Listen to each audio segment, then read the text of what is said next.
Вітаю, мене звати Любомир Ференц, і ми продовжуємо інформаційний вечір на телеканалі АТР. І у нашій студії ми вітаємо Євгенія Єніна, заступника Генерального прокурора України. Дякуємо, пане Євгене, що прийшли до нас. Доброго вечора. І сьогодні ми будемо говорити про гроші великі, колишньої і вже, можливо, когось з теперішньої влади. Мова йде про так звані кошти Януковича. На загал у коштах Януковича фігурує $1,5 мільярди. І от днями відомий всесвітній канал Аль-Джазіра випустив розслідування під назвою «The Oligarchs». І там мова йде про $160 мільйонів. $160 мільйонів вони були заморожені на рахунках кіпрської фірми, так, здається, Quick Space Limited. Ці 160 мільйонів, і власником цієї компанії був Сергій Курченко, так, колись його називали младим олігархом. І він зараз перебуває, скоріше за все, на території Росії. І Сергій Курченко є основним із бізнесменів, тепер його можна називати, який діє на непідконтрольних територіях України, так званих ДНР та ЛНР. Отже, рахунки компанії Quick Space Limited, а це $160 мільйонів, були заморожені. І як дізналися журналісти, цю компанію перекупили два бізнесмени. Російський бізнесмен Фукс та український Оніщенко. Він зараз перебуває у Іспанії, і купили цю компанію за $30 мільйонів. Пане Євгенія, у листопаді місяці був, я би не назвав великий скандал, але скандал через те, що, мовляв, зникли $156 мільйонів $800 тисяч з арештованих рахунків компанії підконтрольній депутату Верховної Ради Олександру Оніщенку. І мова йшла про ту саму компанію Quick Space Limited. Однак засоби масової інформації говорили про те, що це газові кошти. $156 мільйонів і $800 тисяч і 160 мільйонів, які фігурують в розслідуванні Аль-Джазіри, це ті самі гроші? Для того, щоб краще зрозуміти це питання... Ви чули, я зробив невеликий вступ, де я, можливо, помилився, можете мене поправити. Краще повернутися до подій, які тривали десь в період 12-13 року. На той момент в Україні діяла злочинна організація на чолі з тодішнім президентом. Наше розслідування дослідило події того часу і знайшли підтвердження того, що на той момент у президента Януковича було 7 так званих груп впливу. Кожна група впливу була очолена якоюсь особою, наближеною до Януковича. Курченко, Азаров, Арбузов, молодший Янукович, Клименко і низка інших осіб.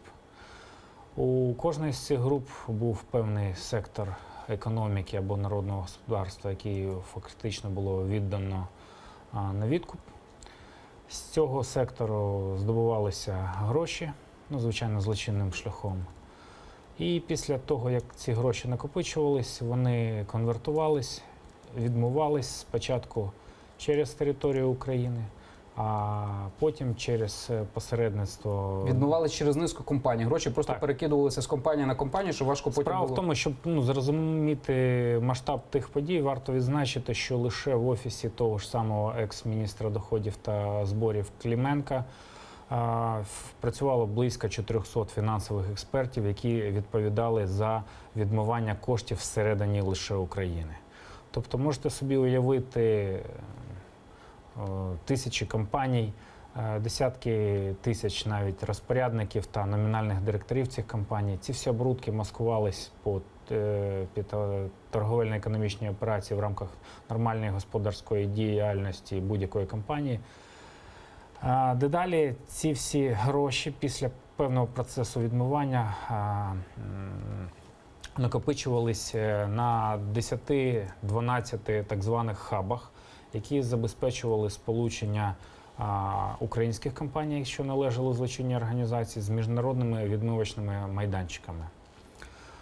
Повірте мені... Тобто офшорами, так? Ми можемо це називати? Чи конвертаційними центрами? Саме міжнародні конвертаційні центри. Щоб зрозуміти обсяг оборудок, які проходять до цього часу через зазначені міжнародні відмивочні центри, то слід сказати, що український сегмент був малюсенькою толікою. Йдеться про величезні тіньові економіки Російської Федерації, Казахстану, країн Балтії, України і низки інших країн Центральної і Східної Європи. Дійсно, дослідження, яке провело Аль-Джазіра, мушу відзначити надзвичайно високу якість зазначеної журналістської роботи, як журналістів-розслідувачів. Усі зазначені компанії, які фігурують в зазначеному розслідуванні, є так само фігурантами не тільки нашого розслідування Генеральної прокуратури, але й фігурують в низках вироків українських судів. Першим вироком, який український суд видав в кінці 2016 року, і вступив він в силу приблизно в цей період, близько 600 організацій, в тому числі понад 150 нерезидентів України, були визнані такими, що належать до злочинної організації. В тому числі і згаданий вами QuickSpace. Що робили далі зазначені злочинні угруповання після того, як гроші опинялись за кордоном? Вони вкладали їх в різного вигляду бізнеси. Чи то купівля футболістів, купівля елітної нерухомості за кордоном, яхт, футбольних клубів. Ми говоримо про гроші, виведені з України, так? Так. Ну, наприклад, той самий металіст, який став предметом спеціальної конфіскації, який вступив в законну силу в кінці серпня минулого року. Це є класичним прикладом відмивання коштів, коли гроші вкладаються в ті чи інші об'єкти. Одним з найбільш привабливих об'єктів, безумовно, було вкладення в так звані облігації внутрішньої державної позики. Коли фірми нерезиденти через свої рахунки в банках України купували державні бонди під достатньо високий відсоток. Незалежно від ситуації в економіці України, уряд України зобов'язаний і гарантує відшкодувати той інтерес, який закладений в цих цінних паперах, а це не багато не мало, близько 9-10%. Це надзвичайно високоприбутковий, рентабельний сегмент бізнесу, який був відкритий виключно для обраних осіб. Так сталося, що ці 1,5 мільярди вже були перераховані, вкладені, так би мовити, в придбання зазначених паперів на території України. І зазначені підприємства накопичували на накопичувальних рахунках відповідних інвестиційних відсоток за погашення зазначених цінних паперів. Низка грошей не встигла бути перерахована в Україні. Вони були заарештовані на коштах вищезгаданих підприємств, їх 23. Тобто це ідентичних підприємств, як QuickSpace Limited? Так, абсолютно. Їх було 23 офшорні компанії з кіпрською юрисдикцією. Угу. Вони були зареєстровані на, по суті, пересічних громадян України, які своїми організаційними або бізнесовими зв'язками були тісно пов'язані з злочинною організацією Януковича. Зокрема, фігурувало прізвище того ж самого Арбузова. Вони, по суті, виконували... Сьогодні журналісти навіть видали публікацію, здається, що QuickSpace Limited у свій час належала Арбузову, здається, так? Безпосередньо Арбузову Курченко не належала ніколи, і до цього часу цього не було жодна з цих 23 компаній. Зазначені компанії належали пов'язаними з ними особами. Підставним, так? Безумовно. Фунтам так званим. Так званими фунтами, саме так. Ми після того, як зазначене дослідження яскраво показує розмах тої злочинної організації, яка функціонувала в той період, і той величезний спрут з тисячами рахунків, сотнями підприємствами, сотнями фінансових експертів, які працювали з тим, щоб зробити будь-яку відмотку зазначених операцій фактично неможливою, а відтак і притягнення до кримінальної відповідальності. Водночас наш випадок, той успіх, який Генеральна прокуратура досягла в квітні минулого року, якраз є свідченням того, що все ж таки світло в кінці тунелю є. І що розслідувати навіть настільки складні провадження можна. У нас є всі належні докази. Якщо хтось має сумнів в об'єктивності розгляду питання в українських судах, в якості додаткового аргументу, я хотів би звернути увагу до наявності вироку в суді Латвії, який на рік раніше від Генеральної прокуратури України конфіскував 50 мільйонів доларів, які належать тим самим 23 офшорам, про які я згадував раніше. Це той самий залишок грошей, який не встиг бути перерахований або в лапках інвестований в економіку України. Давайте послухаємо, що сказав Олександр Оніщенко, коли журналісти Аль-Джазіри представили йому документи, які доказували те, що він є одним із власників компанії Quick Space Limited, яку нібито продав Сергій Курченко, бізнесмену Фуксу, а також Оніщенку. Це всього-навсього бізнес. Ти можеш купити дешевше, вирішити проблему та зробити гроші. Отже, він сказав, що це свого роду бізнес. Так, вони купили задешево 30 мільйонів, наприклад, і зробити бізнес. Цього ви бачили, скоріш за все, це розслідування Аль-Джазіри. Щодо цих грошей, що зможе інкримінувати пану Оніщенку і пану Фуксу? От в правовому полі. Хотів би сказати, що для того, щоб визначити з юридичною кваліфікацією можливих злочинних дій Оніщенка та його оточення, доцільно більш глибоко проаналізувати матеріали розслідування Аль-Джазіри, яке містить, якщо не помиляюсь, близько 700 сторінок. Так. Я переконаний, що ці питання стануть предметом пильної уваги правоохоронців, в тому числі НАБУ, в тому числі і Генеральної прокуратури України. На перший погляд можуть приглядатися одразу декілька юридичних кваліфікацій.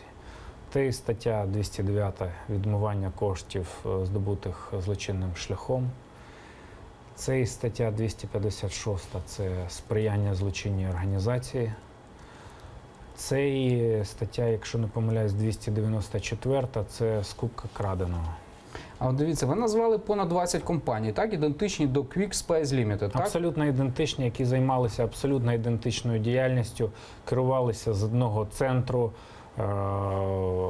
А от, наприклад, ці компанії, вони, так як в Курченка, так, от показують Аль-Джазіри, що в Курченка купили Оніщенко і Фукс. Інші компанії так само, у вас є відомості, що хтось інший з українських там чи олігархів, чи, наприклад, бізнесменів, чи навіть народних депутатів, так, тому що Оніщенко народний депутат, їх купляли? У вашому розслідуванні фігурує? Тобто, хто є власниками решти 20 компаній? Власником цих компаній є злочинна організація. Рівно рік тому, навіть трошки більше, українським судом в одному з вироків у рамках кримінальних проваджень визначено належність близько 600 компаній до злочинної організації. Тобто вони були створені, були придбані і використовували злочинну організацію. Пане Євгеній, ми говоримо про злочинну організацію тих часів, але зараз ми бачимо, що власником Quick Space Limited стали Оніщенко Фукс, так? А це мало що змінює.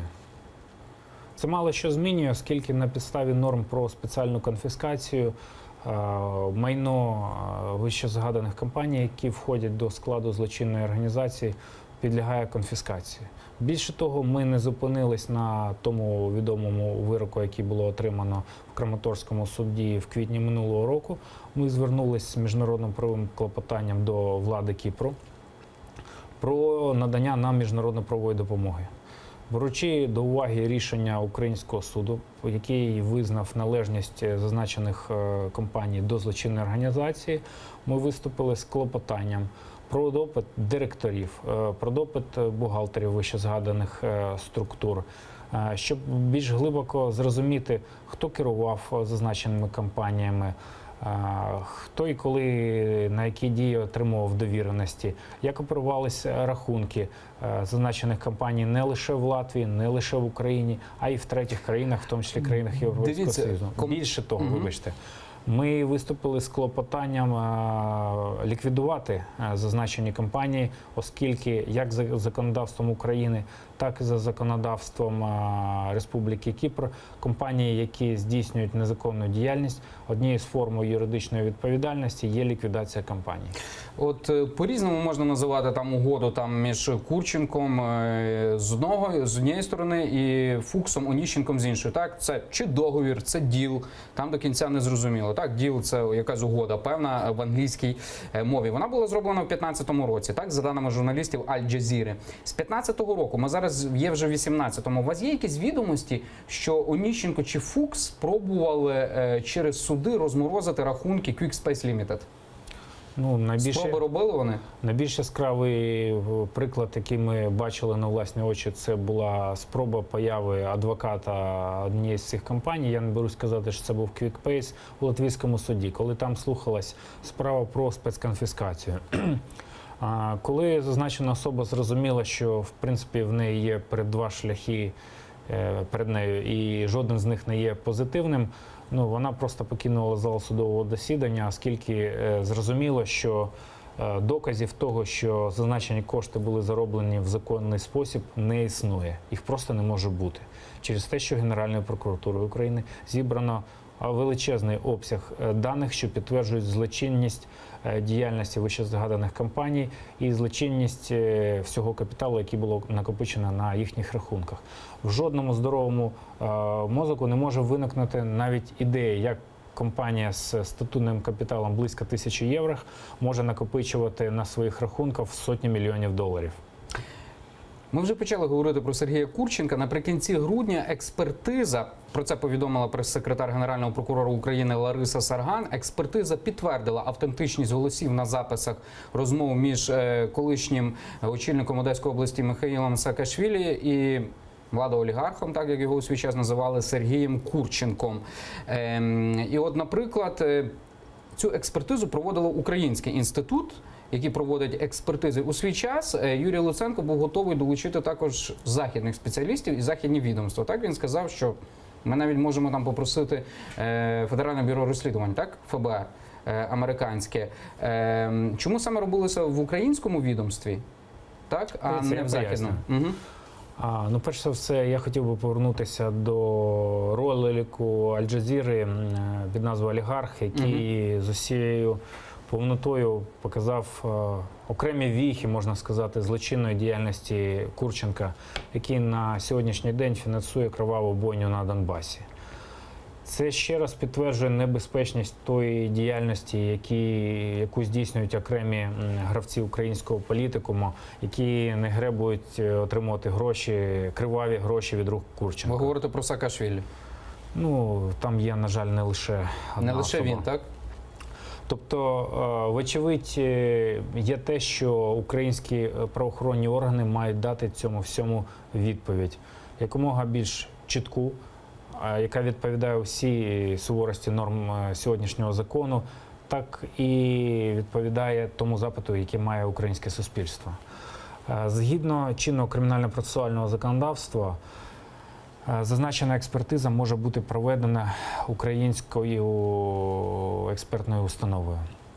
І тут це питання допуску іноземних експертів є питанням не органу слідства, не органу прокуратури, який здійснює процесуальне керівництво в зазначеному кримінальному провадженні. Це є виключне право, дискреційне право, наголошую, експерта, який несе юридичну відповідальність за свій висновок. Тобто експерт, який зробив цей висновок і підтвердив аутентичність голосів Курченка з одного боку, з іншого особи без громадянства Саакашвілі несе безпосередньо юридичну відповідальність, аж до кримінальної. Відповідно, якщо він вважає, що у нього є недостатньо кваліфікації для того, щоб прийти до того чи іншого висновку, як позитивного, так і негативного, він може звернутися в рамках міжнародно-правової допомоги до підтримки іноземних експертів. Якщо він вважає, що такої потреби немає, він до них не звертається. Це якщо ми говоримо про процесуальний вимір. Якщо ми говоримо про вимір публічності, підтвердження якоїсь там кредибіліті української правоохоронної чи експертної системи, чи судової, то в подальшому, безумовно, всі ці плівки можуть бути представлені для дослідження так само і іноземними експертними установами. Жодних причин відмовляти тобто, якщо в цьому Саакашвілі немає. захоче, скаже, все-таки я хочу, щоб була проведена експертиза з західними експертами, ніхто йому цього забороняти не буде? Безумовно. Він зробив це чи ні? Дивіться, ну щоб просто в двох словах торкнутися Саакашвілі. Саакашвілі до цього часу ухиляється явки в орган досудового слідства, тобто в Службу безпеки, для того, щоб бути допитаним по цьому провадженню. Саакашвілі неодноразово відхиляв пропозиції органу слідства надати семпли свого голосу для дослідження. Його співпраця була б ключовою, водночас він відмовляє. Востаннє він заявив, ну, в принципі, після того, як було оголошено про підтвердження автентичності цих голосів, він сказав, що, ну, а що, власне, в цьому тут такого, в цій розмові? Ну, тобто, розумієте, певну зміну акцентів. Якщо б у Саакашвілі було дійсно бажання співпрацювати зі слідством, він мав щонайменше 10 нагод за останні декілька тижнів продемонструвати це. Наразі ми бачимо геть протилежний результат. Ви сказали, що там не лише фігурує Саакашвілі, чи голосні імена у розслідуванні, так, цьому? Ну, я не хотів би озвучувати Наскільки певні високими? імена в інтересах слідства. Чи ці люди вже були допитані? Тобто на Україну чекає ще розвиток подій? На сьогоднішній день всі особи, які допомагали органам як Служби безпеки, так і Генеральної прокуратури в розслідуванні зазначеного питання, вже допитані і перебувають під захистом держави. Я не хотів би називати жодних інших прізвищ фігурантів, які, можливо, будуть оприлюднені дещо пізніше. Як ви оцінюєте, як заступник Генерального прокурора, оцю війну компроматів, яка йде в засобах масової інформації, чи яку представляють перед засобами масової інформації? Так? Національне антикорупційне бюро України свою версію, Генеральна прокуратура України свою версію. Я маю на увазі там, наприклад, затриманням, не з затриманням, а також з веденням, так? Нібито дачі хабаря працівниці Державної міграційної служби України. І чи взагалі, чи пригас конфлікт між НАБУ і ГПУ, чи він взагалі, на вашу думку, існував? Буквально сьогодні в уряді відбулася нарада, на яку були залучені представники всіх правоохоронних органів, а також низки інших міністерств і відомств. Ми говорили про звітування України в рамках безвізового режиму. Говорили про певні виклики, які стоять перед нашою державою. Найбільш чітким є розуміння того, що певні, скажімо, міжвідомчі чи корпоративні інтереси мають однозначно більш низький рівень пріоритету над інтересами держави. Тому в інтересах всього суспільства... Ви маєте на увазі як ГПУ, так і НАБУ? Безумовно. І низку інших відомств так само, навіть в більшій мірі. Просто вони... Міністерство внутрішніх справ, так? Ну і НАЗК. І НАЗК. Безумовно, передусім пріоритетом є збереження безвізового режиму для України. Безумовним передумовою є функціонування незалежних, сильних антикорупційних інститутів. Бенефіціаром від такого стану речей буде виключно народ України. Наскільки мені відомо, наразі дещо згасла напруга зазначеного питання. Буквально декілька тижнів тому Генеральний прокурор зустрічався з директором НАБУ Ситником. Було досягнуто певних домовленостей і, наскільки ми бачимо зсередини, наразі зазначені домовленості потроху реалізуються. Йдеться, по-перше, про уникнення, скажімо, виголошення заяв, публічних заяв перед ЗМІ, про необхідність вирішення певних відкритих питань, які є в діяльності всіх без виключення правоохоронних структур, в тому числі і НАБУ, виключно в рамках експертної дискусії за столом переговорів, шляхом розробки механізмів взаємодії, шляхом вдосконалення законодавства саме в такий спосіб. Саме цього чекає від нас народ України, саме цього від нас чекають наші міжнародні партнери. Дякуємо Євгенію Єніну, заступнику Генерального прокурора України. Мене звати Любомир Ференц, і вже за кілька хвилин дивіться програму «Прайм» з Османом Пашаєвим.